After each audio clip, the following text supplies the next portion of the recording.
বন্দরে পণ্য খালাসে জালিয়াতি, আদালতে সিএনএফ কর্মকর্তার স্বীকারোক্তি।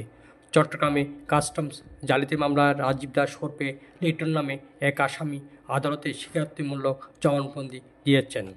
সোমবার 15 September Chittagong metropolitan magistrate Nusrat Jahan জিনিয়ার আদালতে তার স্বীকারোক্তিমূলক জবানবন্দি গ্রহণ করে।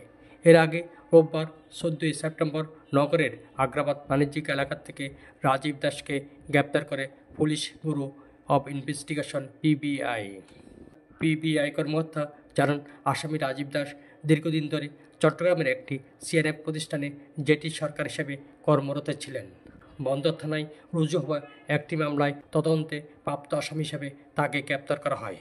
মামলাটি তদন্তে বেরিয়ে আসে 2020 সালেই 24শে মার্চ ভারতের একটি চালান থেকে প্লাস্টিক হ্যাঙ্গার ও লেদার বেল্ট আমদানির সময় রাজীব দাস তার প্রতিষ্ঠানের মালিক মোহাম্মদ ইব্রাহিম ও সহযোগী আসামিদের নির্দেশে সরকারি রাজস্ব ফাঁকি দিয়ে পণ্য খালাসে ভূমিকা রাখেন।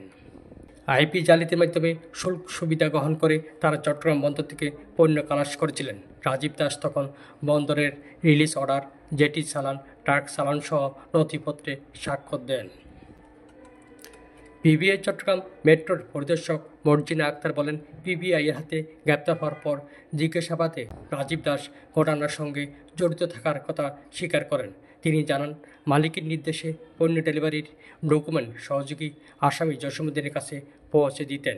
তিনি আরও জানান, প্রতিষ্ঠানের প্রকৃত মালিক অরূপ কুমার সিংহ বিদেশে যাওয়ার পর থেকে তিনি মোহাম্মদ ইব্রাহিম ও মোহাম্মদ মিজানুর রহমানের অধীনে কাজ করেছিলেন।